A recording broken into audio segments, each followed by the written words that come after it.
સરકાર એક તરફ સૌને આવાસના બણગા ફૂંકે છે, પણ જલાવાડના લીંબડી શહેરમાં આ યોજના ગરીબો માટે મજાક સાબિત થઈ છે. પાંદરી રોડ પર 10 વર્ષ પહેલા બનેલા જે 194 મકાનો છે, આજે ખંડેર હાલતમાં ફેરવાઈ ગયા છે. લાભાર્થીઓએ પોતાના દાગીના વેચી અને વ્યાજે પૈસા લઈને પાલિકામાં રકમ તો જમા કરાવી દીધી, પણ આજે 10 વર્ષ પછી પણ તેમને મકાનની ચાવી નથી મળી. પરિસ્થિતિ એટલી હદે વણસી ગઈ છે કે હવે લાભાર્થીઓ મકાન ભૂલીને પોતાના જમા કરેલા રૂપિયા પરત માંગવા મજબૂર બન્યા છે. નમસ્કાર, ગુજરાત BS9 TV ન્યૂઝમાં આપની સાથે હું ભગવતી વિશાવડિયા.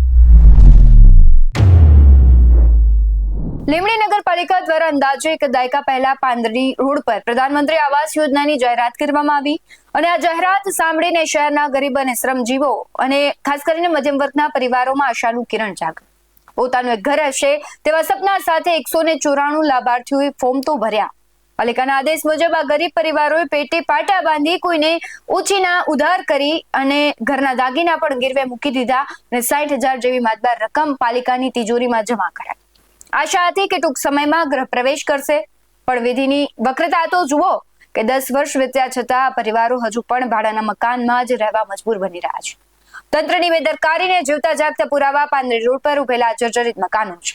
10 વર્ષથી ધૂળખાઈ રહેલા આ આવાસો હવે રહેવા લાયક પણ નથી રહ્યા.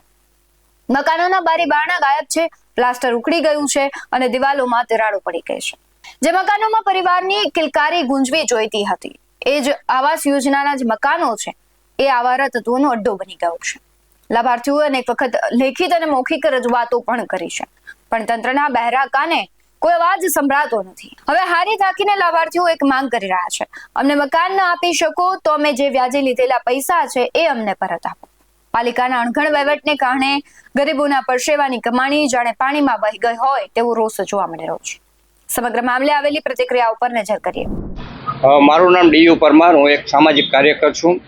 આજે લગભગ 10 થી 12 વર્ષ પહેલા લીંબડી આવાસ યોજના PM આવાસ યોજનાનું જે કારો રોડ ઉપર જે નિર્માણ થયેલું છે તે લગભગ જર્જરિત હાલતમાં છે અને ખંડેરની હાલતમાં છે. આજે એક પણ લાભાર્થીને મકાન ફાળવવામાં નથી આવ્યા અને મકાનની ડિપોઝિટ પણ લેવામાં આવી છે અને હજી કોઈ રહેઠાણ નથી, તો એની સામે બીજું પણ નિર્માણ કરે છે પાણીની ટાંકી. તો લોકોને આવાસ નથી આપવાનો તો પાણીની ટાંકીનું નિર્માણ શા માટે થાય છે? એટલો પણ ભ્રષ્ટાચાર આવ્યો છે અને એનું બિલ પણ ચૂકવવામાં આવ્યું છે. તો મારી તંત્ર પાસે એક જ માંગ છે, તે આવાસ રહેવા લાયક નથી તો એને પાડી દઈને નવેસરથી બનાવવામાં આવે તેવી મારી માંગ છે. લીંબડી નગરપાલિકા વિસ્તારની અંદર ચૂડા ધંધુકાના કોર્નર ઉપર ભૂકંપ લીંબડી શહેરમાં થયો, ત્યારબાદ પ્રધાનમંત્રી આવાસ યોજના ની જે ગ્રાન્ટ લીંબડી શહેરમાં ફાળવવામાં આવી હતી તેના પ્રધાનમંત્રી આવાસ યોજનાના ક્વાર્ટર બની ગયા, પણ કોન્ટ્રાક્ટરે એટલું બધું મોટું કૌભાંડ કર્યું છે કે પ્રધાનમંત્રી આવાસની અંદર લીંબડી શહેરના કોઈ પણ ગરીબ અને મફતિયાપરામાં રહેતા લોકો ત્યાં રહી શકે એવી પરિસ્થિતિ નથી. કારણ કે પ્રધાનમંત્રી આવાસ યોજનાની અંદર રખિયા સિમેન્ટ તો વાપરી જ નથી, ઈંટો હલકી ગુણવત્તાવાળી, રેતીના બદલે ધૂળ ચણતરમાં વાપરી દીધી છે. અને લીંબડી શહેરના અનેક લોકો, એટલે કે જે લોકોએ પ્રધાનમંત્રી આવાસની અંદર મકાન મેળવવા માંગતા હતા, એમણે ફોર્મ ભર્યા હતા, તેમની પાસેથી ડિપોઝિટ પેટે લીંબડી નગરપાલિકાએ લાખો કરોડો રૂપિયાના નાણાં ખેંચી લીધા, પરંતુ આજ દિન સુધી મકાન ફાળવવામાં આવતા નથી. અત્યારે ત્યાં સ્થળ ઉપર જઈ અને મકાન 3 માળિયાની જે દુર્દશા જોઈ અને બધું ખરવા માંડ્યું છે, જર્જરિત થઈ ગયું છે. જો લીંબડીના લોકોને મકાન ફાળવવામાં આવે ને ત્યાં રહેવા જાય તો હજારો લોકો કાટમાળની અંદર દટાય અને મોતને ભેટે એવી શક્યતા છે. તો આ લીંબડી નગરપાલિકાએ જે મોટું પ્રધાનમંત્રી આવાસ યોજનાની અંદર કૌભાંડ કર્યું છે તેને ઝીણવટભરી તપાસ કરી જે કોન્ટ્રાક્ટર છે કોન્ટ્રાક્ટરની ઉપર પગલાં લેવા મારી માંગણી છે.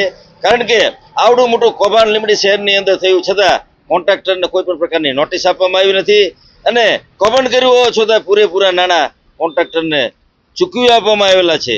તો હું માંગણી કરું છું કે વહેલી તકે લીંબડીની જનતા જેવા કે મફતિયાપરા વિસ્તાર છે, ઝુંપડપટ્ટી વિસ્તાર છે, તેઓ લોકો માટે નવી સ્કીમ લાવી અને નવું સારું ભૂકંપ મજબૂત બાંધકામ કરી તેવા લોકોને મકાન ફાળવવામાં આવે.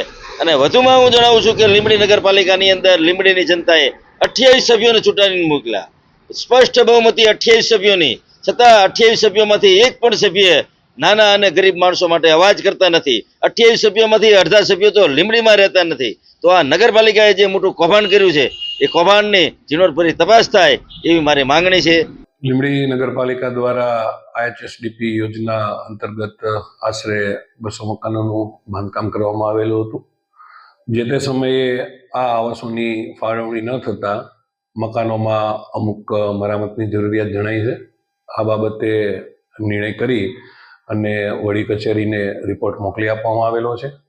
આ મકાનોમાં જે સામાન્ય એવા મરામતની જરૂરિયાત જણાઈ છે તે પૂર્ણ કર્યા બાદ આને લાભાર્થીઓને ડ્રો પદ્ધતિથી ફાળવવામાં આવશે. અંદાજિત જે તે સમયે કેટલાના ખર્ચે આ મકાન બનેલા છે? આ મકાનો અંદાજિત 200 મકાનો લગભગ 3.5 થી 4 કરોડ રૂપિયાના ખર્ચે જે તે સમયે વર્ક ઓર્ડર આપવામાં આવેલો હતો અને તેની અંદાજિત રકમ છે. હવે ક્યારે અંદાજિત ફાળવણી થઈ શકશે? હવે રિપોર્ટ કરેલો છે. જે મરામતનું કામ છે તેની યોગ્ય મરામત અને જાળવણી કરી અને જેટલું શક્ય હોય તેટલું વહેલું ડ્રો પદ્ધતિથી આ મકાનો ફાળવવામાં આવશે. સવાલ એ થાય છે કે શું તંત્ર આ ગરીબોની પીડા સમજી શકશે? 10 વર્ષ સુધી મકાન ન ફાળવીને સરકારી મિલકતને ખંડેર બનાવનાર જવાબદારો સામે ક્યારે પગલાં લેવાશે? શું આ 194 પરિવારોને તેમના હકના નાણાં પરત મળશે કે પછી સરકારી ફાઇલોમાં આ ગરીબોના સપનાઓ કાયમ માટે દટાઈ જશે? તમારું શું માનવું છે કમેન્ટમાં જરૂરથી જણાવજો. બાકી આવા જ વધુ અહેવાલો સાથે ફરી મળતા રહીશું. તમે અમારી YouTube ચેનલને સબસ્ક્રાઇબ કરવાનું, અમને Facebook અને Instagram પર ફોલો કરવાનું ભૂલશો નહીં.